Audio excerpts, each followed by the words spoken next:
Welcome to The Kingstonian, a podcast that profiles individuals who are passionate about what they do for a living, about what organization they belong to, or simply passionate about the community they are a part of.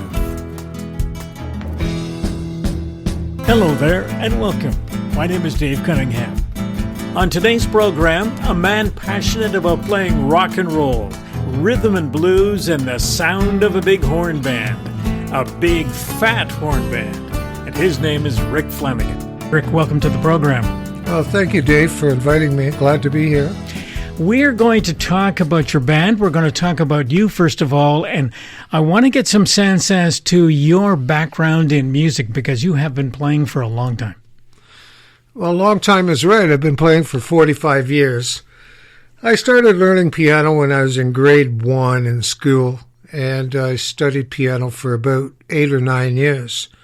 When I went to high school, I took up the clarinet and studied it for the next 4 years. And throughout that tenure, I also took up saxophone, about grade 11, I guess.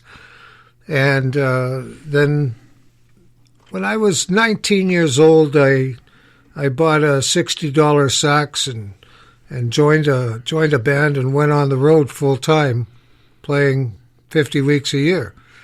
So that's how I got started. That was in Ottawa. My early training that I mentioned was in Prescott, Ontario, and Ottawa happened to be a big city nearby, so I went there. I played full time almost my entire life now, with the exception of a brief jaunt into the corporate environment, which I found didn't agree with my sensibilities. So that just leaves me as basically a full-time musician and still doing that. Now, in terms of some of the bands locally before Big Phat Horn Band, where would people have seen you play before? Well, they may have seen me back in the 80s with the Fabulous Jaguars, which was a wonderful R&B type band. Then in the 90s, I played with Michael George and the Jive for several years. I formed a blues band called Blue Monday, which I played with for 10 years. We released 2 CDs. I played with a whole lot of other bands throughout the 90s. I can't really remember them. I know we had Larry Stafford on this program. Oh, yeah, he was several months ago. Yeah, he was in the Fabulous Jaguars. I love playing with Larry. And he impresses me greatly by his emphasis on digging up as much information about all the people who have played in bands in Kingston, that website or that Facebook page he has, with just about anybody who has ever played in any band in the town, and there are a lot of them. Larry's pretty good that way, and of course he has a fabulous memory. I mean, he's been living in Kingston his entire life, and whereas I didn't move here till '83. Anyway, yeah, he's tapped in, and he was always a big fan of music. In '97, I formed Soul Survivors.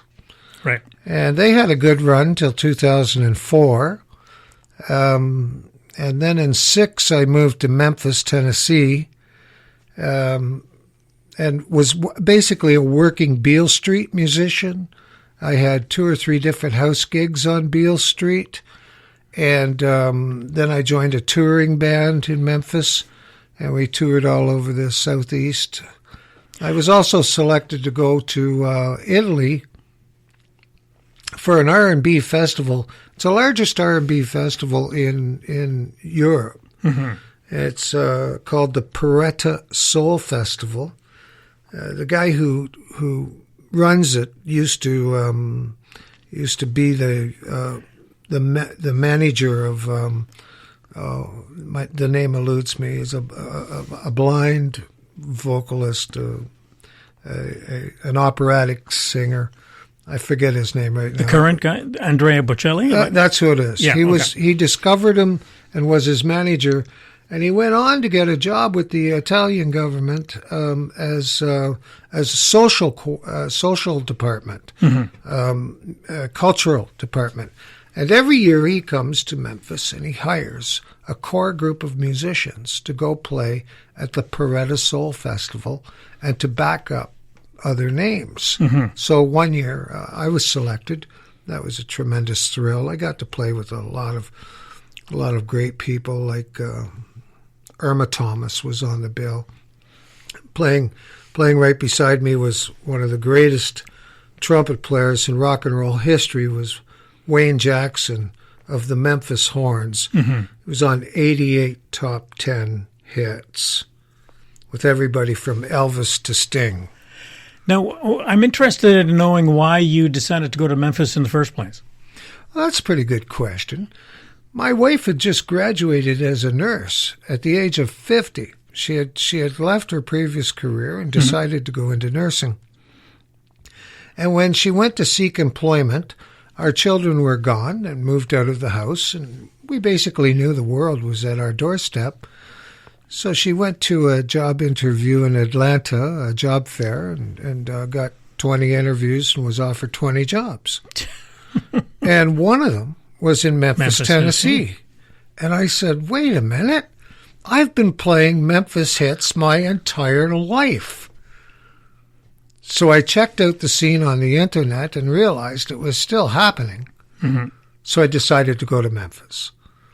And I was able to play with all kinds of people that I had listened to growing up, or play with the guys who were in their bands and get all the stories.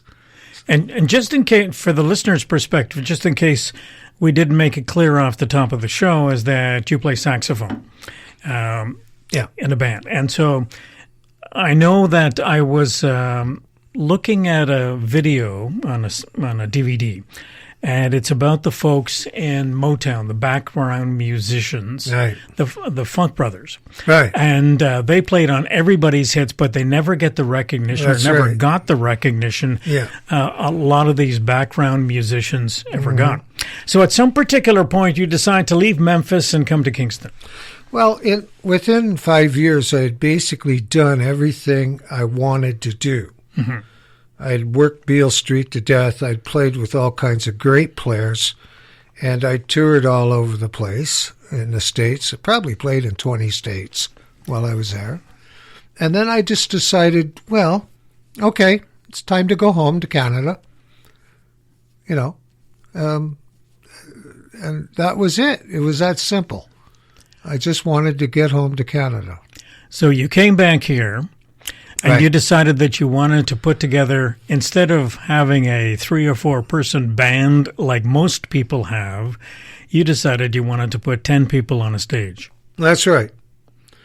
How did that process happen? Well, I asked everybody around town what's going on, what's happening back in Kingston. They said, Rick, there's a lot less places to play, and they're only hiring duos and trios. I said, okay, fine.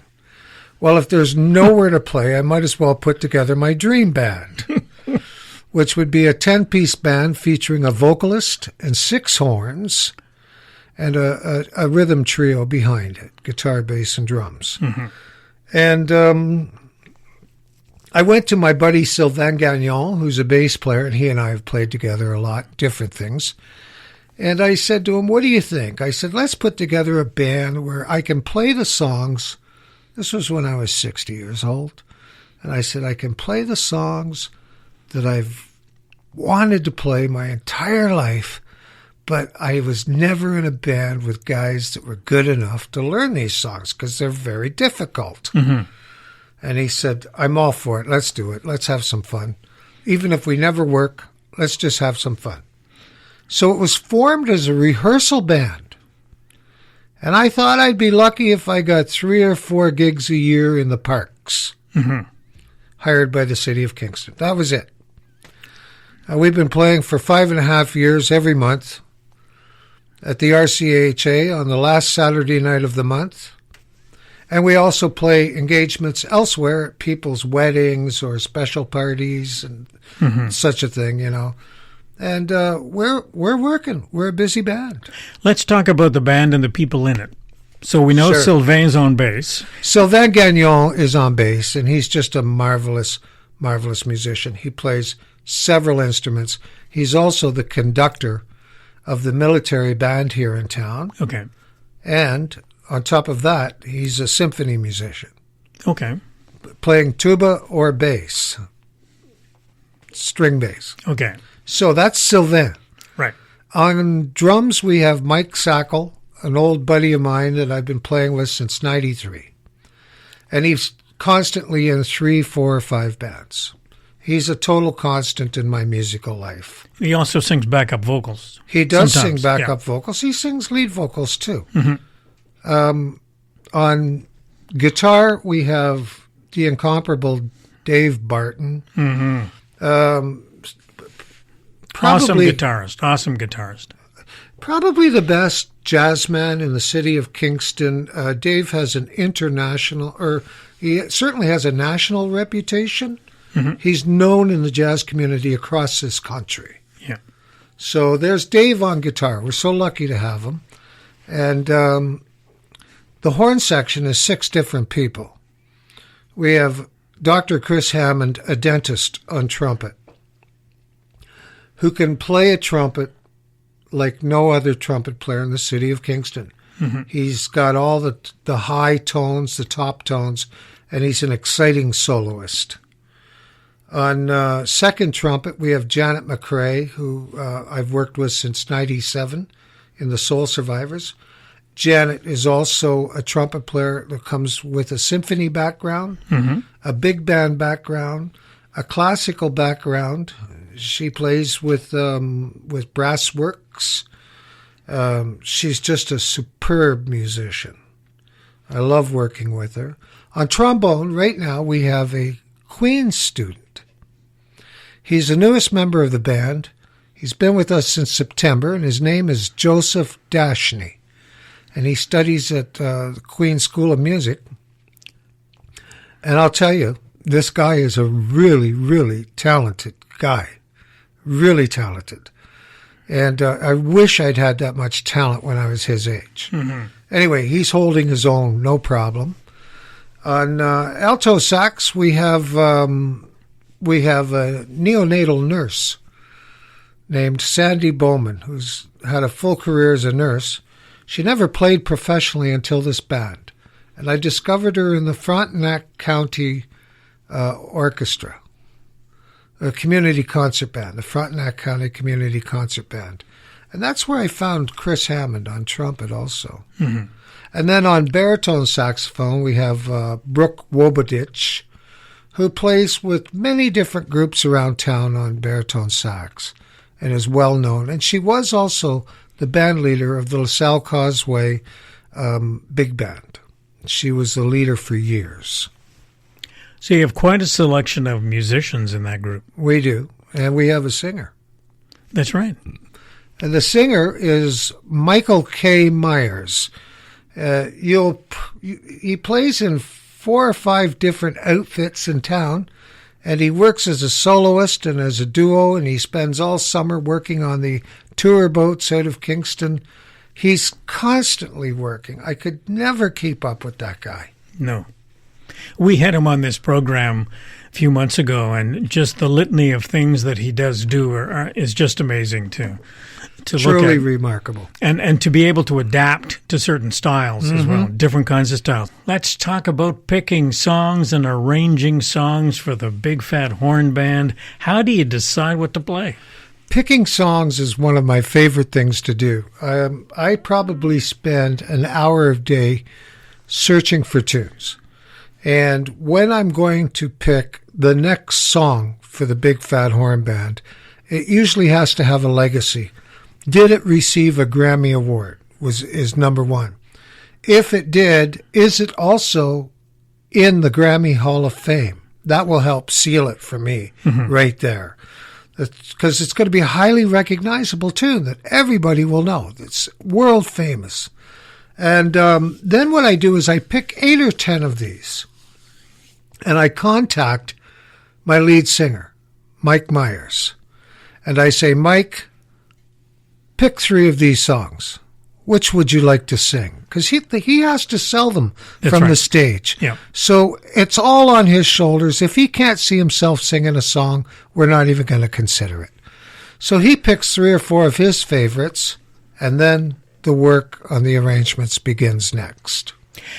Now, when it comes to picking songs, if you have a big band, I think there is a school of thought that would suggest that you've got to go back to the swing era and play those songs. And you and I, before we started recording the interview, were talking about that idea. And tell me what you told me about choosing those. Well, the thing is that we don't have to go back to the swing era, although the oldest song in our book is from 1914.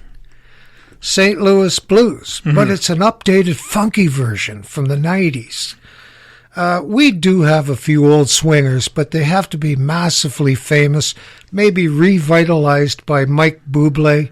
So a Sinatra tune made famous again by Bublé. All right, we'll go with that because so many people own Bublé records, right, and he is so popular. But the audience that we're playing to, 40 to 75 years of age, they didn't grow up on swing, but they do know classic hits from the 60s, 70s, and 80s, and 90s. So we select mostly from there now. So that's where most of your stuff comes from. So you send some song suggestions to Michael Myers, and he picks the 3 songs he wants to sing. And then you take that material, and what do you do with it? All right. I own thousands and thousands of charts that I purchased online through the internet. And I go to those charts that are representative of the songs that Mike Myers would want to do. And then these charts are filled with imperfections. So I have to discover the 100 or more errors in each chart and fix them. And I also have to determine what key signature Mike Myers would like to sing these in and rearrange them to that key. And then I may make wholesale rearrangements on these by changing the intro or adding a guitar solo or changing the ending or adding horns at a spot where they're unexpected or removing horns from a certain spot in a song. Don't forget, these are just arrangements that some other guy arranged. I don't have to accept his arrangement as gospel. Once I'm done working on that chart, which can take several hours, I then send it to the master musician in the band, Dave Barton, our guitarist, who has way more musical education than me and has been doing arrangements his entire life. He goes over and basically the way I like to think of it is that I bake the cake, Dave puts the icing on it.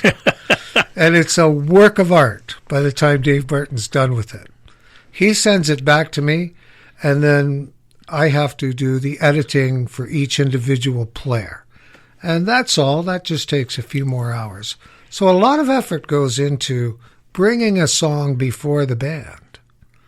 And then this band only rehearses 2 hours a month. So if I send the songs out to the band electronically. I send them their parts. They have 2 weeks to get those parts ready for our rehearsal. And when we pull a rehearsal, we just want to discover, does the chart work? Okay, everything seems good. Each of you individually in the band should discover where your weakness is in this song. Make a note on the chart, go home, practice it between now and gig date. It's individual responsibility. And one of the things that I'm amazed about, and I guess if you are not a musician and you are just a listener or an attendee at a concert or a gig, you don't have any sense at all as to how much work goes on behind the scenes to get this song ready for presentation at this particular event. There's a lot of work that goes on. In this kind of band, there's a lot of work. In most bands that I played in throughout my life, we would simply take a tape of the song or a CD into the studio. We'd listen to it, then we'd start practicing it by ear. In this kind of band, you can't do that. Let's approach this from another perspective. When you are playing, and I know that I've been in the RCHA club a couple of times. It's not a huge club in terms of floor space. Seats 80. Seats 80. There is a dance floor, if I recall. Small one. Yeah. How important to you is it that people get up and dance? Does it matter? Well, Generally, I feel like I'm not doing my job if they don't get up and dance. I mean, when I first decided I wanted to be a musician, it was because I saw a band making people get up and dance. Mm-hmm. And I thought, oh, they're magicians. I want to do that. So I think it's very important that they get up and dance. Yes. The RCHA Club is a place where you play every month. Right? The last Saturday. The last Saturday of every month, yes. Why do you like the RCHA Club? I love it because it's like playing in a living room. It's almost an acoustic feel. And we get a very natural sound for the band. The other thing I love about it is that the people are seated from the back of the room right up to in front of the bandstand. You can look right at them, and they are looking right at you. So there's an intimate connection between the band and the audience. And you can see their reaction as you're playing. You can see their reaction immediately. You see them looking around the bandstand. If Dave Barton's playing a solo, they look over at him. If Mike Myers is singing, they look at him. When the band goes into a horn solo or a solo, they're looking over at the horn section. It's marvelous. And from what I read is you fill that place every month. So, we sell it out on about 8 out of every 10 nights that we play there. It sells out in advance. The tickets are on sale in advance. Mm-hmm. And there's only a limited number, 80. And that's it. When they're gone, they're gone. Now, when you do a show, from time to time you'll have a guest vocalist come in and sing. I'm glad you brought that up. 5 months of the year we have a guest vocalist. We always have a brand new guest on every February, and this year it will be Vanessa Head, who plays with the band Head Over Heels. Is that Kevin's? She's married to Kevin Head, okay. That's right. I've worked with her a few times. This lady has a great voice. You've got to come out and hear her. February, last Saturday of the month. And then in May, June, August, and September, we also have guest vocalists. We've had several singers from around town sing with us. And then we have our Christmas show, which is in December 14th and 15th. And we have 3 guest vocalists along with Michael K. Myers. So 4 lead singers on the Christmas show. And those tickets are on sale now, and they sell out very quickly. So this show is going to be airing a day or two before that Christmas show. So we are urging people to call the club and see if there are any left, because based upon past practice, the tickets go really quickly. But it's probably something that you should put on your list to do this weekend, is to go and see that show. It's a fun show, and it's not all Christmas music. Mm-hmm. Some of it is, some Stevie Wonder or Paul Simon and things like that, and then also Christmas music. Probably 40% Christmas music, but they're pretty hip and very cool Christmas arrangements. Something to look forward to. We have run out of time on the show. Oh, no. I know. I could have gone on forever if you hadn't noticed. That's what people say on this program all the time. I want to thank you very much for coming in today and talking about your passion, and good luck in your future endeavors. Thank you. It was an absolute pleasure. Thanks for inviting me, Dave.